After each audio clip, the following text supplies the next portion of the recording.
Hello students, आपके जो numerical चल रहे थे उसमें हम आज और एक न्यूमेरिकल कंटिन्यू करते हैं कि दो वायर की वजह से हमने मैग्नेटिक फील्ड निकाली थी बीच में, है ना। अब हम बात करते हैं कि बाहर के पॉइंट पर मैग्नेटिक फील्ड निकालनी तो क्या करेंगे।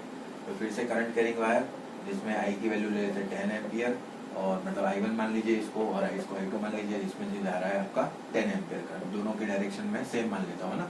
आप ऐसे भी न्यूमेरिकल देखेंगे किसी बुक में कि एक की डायरेक्शन ऊपर एक की डायरेक्शन नीचे है ना, तो वो आप भी कैलकुलेट कर सकते हैं। इस न्यूमेरिकल से आपको सारे कॉन्सेप्ट क्लियर हो जाएंगे। तो यहाँ से जो दूरी है दो वायर के बीच की वो है आपकी 4 सेंटीमीटर, है ना। सारे डेटा वही सेम ले रहा हूँ, रिपीट कर रहा हूँ क्वेश्चन को, क्योंकि होगा क्या कि डायरेक्ट आप आंसर वो आपको तैयार हो जाएंगे जल्दी से जल्दी, है ना। तो इसलिए मैं आपको डेटा रिपीट कर रहा हूँ तो जल्दी से आपको कंक्लूजन निकल जाएगा इसका, है ना। इसकी बहुत इतनी प्रैक्टिस करने की जरूरत नहीं है, नॉर्मल से क्वेश्चन होता ही है। तो यहाँ पर मैं मान लेता हूँ पॉइंट P1, यहाँ पर मैं मान लेता हूँ पॉइंट P2, ठीक है। और P1 और P2 पर मुझे मैग्नेटिक फील्ड निकालनी है। तो P1 की जो दूरी है वो है आपकी 2 सेंटीमीटर और यहाँ से P2 की जो दूरी है वो है आपकी 2 सेंटीमीटर यहाँ से, ठीक है। तो सबसे पहले मैं P1 का कैलकुलेट कर देता हूँ, P2 आपके लिए छोड़ देता हूँ। तो P2 आप कैलकुलेट करना। P1 के लिए कैलकुलेशन स्टार्ट करते हैं। तो P1 पर ये फर्स्ट वाले वायर की वजह से, तो I1 वाले वायर की वजह से P1 पर मैग्नेटिक फील्ड मिलेगी, वैसे ही I2 वाले वायर की वजह से भी उसकी मैग्नेटिक फील्ड मिलेगी। तो P1 पॉइंट पर I1 करंट कैरिंग वायर जो है आपका ये वाला फर्स्ट वायर है ना, इसको नाम देते हैं फर्स्ट वायर, और ये वाला आपका सेकंड वायर।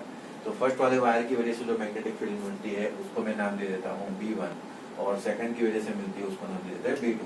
तो सबसे पहला काम आप सबको पता है क्या करना है, डायरेक्शन निकालना है। उसके बाद मैग्नीट्यूड निकालेंगे।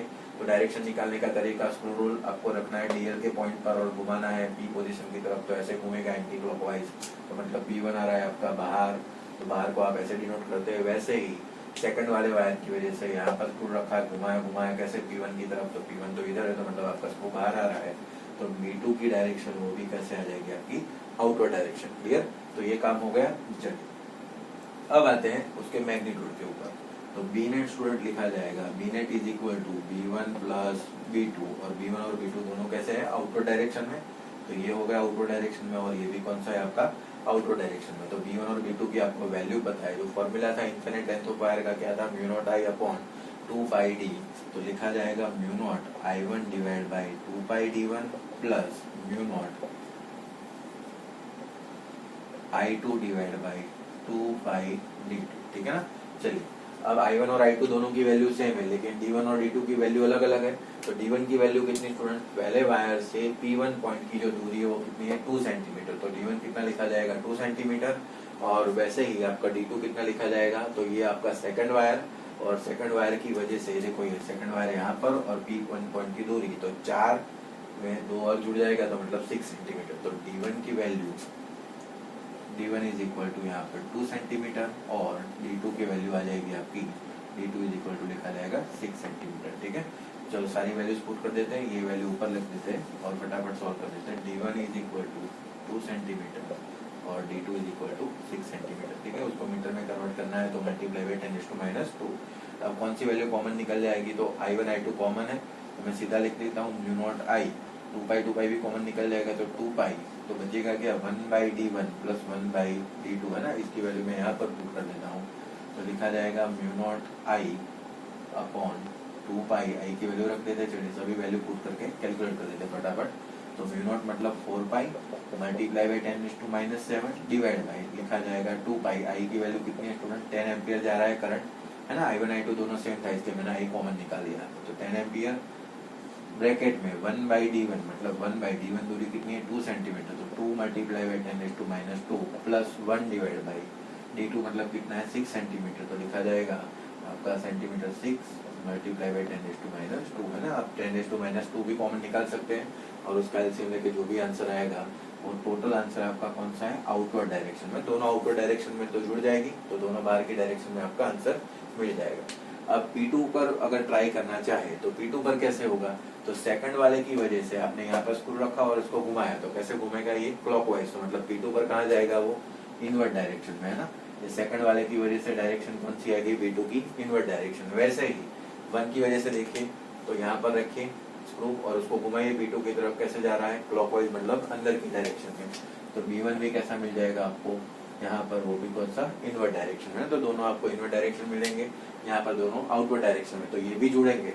लेकिन आपको लास्ट में क्या वो साइन दिखा देनी है कि ये आपकी जो बी नेट है वो कौन सी डायरेक्शन में जा रही है, इनवर्ट डायरेक्शन में। वैसे ही ये जो B1 है वो कहाँ जा रही है आपका, आउटवर्ड डायरेक्शन में। तो आप B2 जो P2 वाले पॉइंट पर आप अपने आप कैलकुलेट कर देना और इसका कैलकुलेशन आप खत्म कर देना, ठीक है। चलिए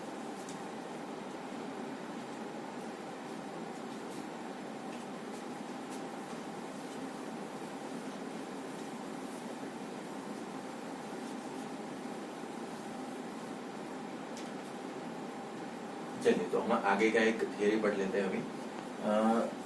थियरी का नाम है कि करंट कैरिंग आपके पास लूप है ऐसा पूरा, या फिर सर्कुलर रिंग है, इसमें से करंट जा रही है I, तो उसकी वजह से सेंटर के ऊपर मुझे मैग्नेटिक फील्ड की इंटेंसिटी निकालनी है।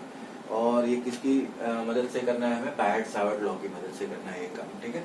तो सबसे पहले तो उसकी डायरेक्शन निकालना सीख लेते हैं। तो अगर मान लो कि क्लॉकवाइज ऐसे जा रही है करंट, तो मतलब आपको फिंगर्स रखनी है, क्लॉकवाइज की तरफ घूमनी चाहिए, इसको देखो ध्यान से। तो क्लॉकवाइज की तरफ घूमी और थंब की जो डायरेक्शन है वो कहाँ जा रही है, इनवर्ट डायरेक्शन में। तो मतलब सेंटर के ऊपर जो आपकी मैग्नेटिक फील्ड मिलेगी वो कौन सी डायरेक्शन में मिलेगी, इनवर्ट डायरेक्शन में। वैसे ही अगर मान लो कि आपके पास करंट कैरिंग रिंग है ऐसे, और करंट आपका एंटी क्लॉकवाइज जा रहा है ऐसे, है ना, करंट आई आपका एंटी क्लॉकवाइज जा रहा है। तो देखिए ध्यान से, आपकी फिंगर्स को कैसे कर्ल करना है, एंटी और एंटी क्लॉकवाइज डायरेक्शन में। तो आपका थंब कैसे आ रहा है, बाहर की डायरेक्शन में। तो ये आपका सेंटर है, तो सेंटर के ऊपर आपकी जो इंटेंसिटी है वो उसकी डायरेक्शन हो जाएगी आपकी आउटवर्ड डायरेक्शन, ठीक है। फिर से बता देता हूँ, क्लॉकवाइज करंट जा रहा है तो ऐसे आप घुमा दीजिए, तो आपका थंब अंदर आएगा, तो इनवर्ट डायरेक्शन में मैग्नेटिक फील्ड मिलेगी। और एंटी क्लॉकवाइज जा रहा है तो आपका थंब बाहर आएगा, तो यहाँ पर आपकी जो मैग्नेटिक फील्ड की इंटेंसिटी है वो कौन सी डायरेक्शन में आ जाएगी, बाहर की डायरेक्शन में। तो ये दोनों चीजें हो गई। अब इसकी वैल्यू कितनी, तो सबसे पहले हम समझते हैं कि हमें करना है बायट सावर्ट लॉ अप्लाई करना है, तो डीएल एलिमेंट लेना पड़ेगा, और डीएल एलिमेंट के साथ हमें उसका आर के साथ एंगल निकालना पड़ेगा, है ना। अगर मान लो कि ये जो रिंग है इसका रेडियस है आर, तो मैंने अगर मान लो कि यहाँ से ये छोटा सा एलिमेंट लिया डीएल, है ना, ध्यान से देखना, यहाँ से मैंने छोटा सा एलिमेंट ले लिया डीएल, तो ये डीएल से आर की जो एंगल बन रही है वो कितनी बन रही है, देखिए स्टूडेंट 90 डिग्री। आप कहीं पर भी ले लीजिए, डीएल यहाँ ले लिया मैंने मान लीजिए, है ना, तो करंट तो ऐसे जा रहा है और आपका आर यहाँ पर है, तो फिर से 90 डिग्री बन गया।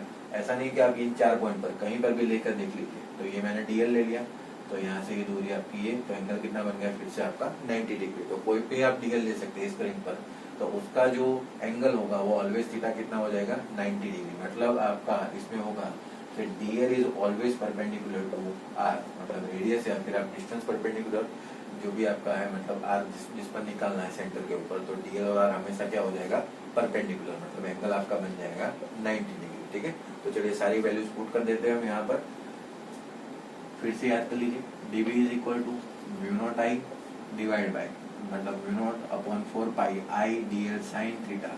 यहाँ पर साइन कितना है आपका, साइन 90 अपॉन लिखा जाएगा आपका आर स्क्वायर, है ना, दूरी कितनी है यहाँ पर आर। चलिए तो ये तो छोटा सा डीएल एलिमेंट की वजह से डीवी मिला। अब आपको फाइनल निकालने के लिए क्या करना है, आप सबको पता है क्या करना है, इंटीग्रेट करना है। तो चलिए इंटीग्रेट कर देते हैं। तो b इज इक्वल टू लिखा जाएगा इंटीग्रेशन dv। अब आपको पता है साइन 90 की वैल्यू 1 और सारे जो कांस्टेंट है वो बाहर आ जाएंगे, तो लिखा जाएगा mu naught I divide by 4 pi R square integration dl, है ना। छोटे से डीएल पार्ट में अगर मान लो इसको मैं जोड़ दूं तो पूरी रिंग आ जाएगी, और पूरी रिंग कंसीडर करनी है तो डीएल इंटीग्रेशन डीएल क्या हो जाएगा आपका 2 पाई आर, इतना पेरीमीटर जितना हो जाएगा। तो लिखा जाएगा mu naught I divide by 4 pi R square, और डीएल इज इक्वल टू लिखा जाएगा 2 पाई आर, है ना। तो पाई से पाई ये कैंसिल हो गया, 2 से 2 कैंसिल हो जाएगा, आर से एक आर और मर गया, तो लिखा जाएगा mu naught I divide by 2 R. तो फाइनल आंसर आ गया आपका सेंटर के ऊपर mu naught I divide by 4 pi, है ना। ये फुल रिंग की वजह से आपका आंसर आ रहा है ना। इसी की वजह से मैं हाफ रिंग की वजह से भी निकाल देता हूँ, और क्वार्टर रिंग की वजह से भी क्या आंसर आता है वो भी हम ट्राई कर लेते हैं। चलिए तो अगर मान लो कि आपके पास हाफ रिंग है और इसकी करंट कैरिंग वायर ऐसे है, तो इसमें डायरेक्शन तो वैसे ही होगी। देखिए ये हाफ रिंग और बीच में पॉइंट P, ये इसकी रेडियस R मान लीजिए, तो रिंग तो ऐसे ही जा रही है। देखिए तो डायरेक्शन कैसे आएगी, इनवर्ट डायरेक्शन। तो P पॉइंट पर भी डायरेक्शन आपकी कौन सी रह जाएगी, इनवर्ट डायरेक्शन। और इसकी वजह से जो आपका आंसर आएगा वो लिखा जाएगा B is equal to mu naught I divide by 2R divide by 2, है ना। क्यों ऐसा किया, कि फुल रिंग की वजह से क्या मिला था आपको, mu naught I by 2R, उसको आधा कर दो, है ना, क्योंकि ये हाफ रिंग है। तो मतलब ये आपका आंसर आ जाएगा mu naught I divide by 4 है ना। तो ये हो गया आपका हाफ रिंग का आंसर। वैसे ही अगर मान लो कि आपके पास क्वार्टर रिंग है तो क्वार्टर रिंग में कैसे आएगा देख लीजिए यहाँ पर। तो क्वार्टर रिंग देखते हैं, ये रही आपकी क्वार्टर रिंग और ये एंगल बन रहा है आपका मान लीजिए 90 डिग्री, ठीक है। ये हो गया आपका 90 डिग्री, करंट जा रहा है आई। तो फिर से ये पॉइंट पर सेंटर हो गया आपका, है ना। तो इसकी वजह से देखिए तो ऐसे घूम रहा है, तो यहाँ पर सेंटर पर जो मैग्नेटिक फील्ड की इंटेंसिटी होगी अंदर की तरफ आएगी। तो B इज इक्वल टू लिखा जाएगा हाफ रिंग की वजह से जो था उसका भी आधा कर देना है, तो mu naught I divide by 4 pi half ring की वजह से और उसका आधा कर दिए डिवाइड बाई 2, तो लिखा जाएगा mu naught I divide by 8R। तो ये हो गया आपका क्वार्टर रिंग की वजह से मैग्नेटिक फील्ड इंटेंसिटी का आंसर, ठीक है। अब हम नेक्स्ट लेक्चर में देखेंगे कि अगर मान लो कि आपके पास छोटा सा पोर्शन है, मतलब एंगल वाली रिंग है, बस ऐसे ही इतना ही पार्ट है और इसकी वजह से ये यहाँ पर निकाल रहा है और ये एंगल आपका बन रहा है थीटा, है ना। तो इसकी वजह से हम निकालना सीखेंगे। तो क्वार्टर तक तो हमें और समझ में आ गया, लेकिन अगर इतना ही पार्ट है तो कैसे निकाले, है ना। तो हम नेक्स्ट लेक्चर में इसका डिस्कशन करेंगे।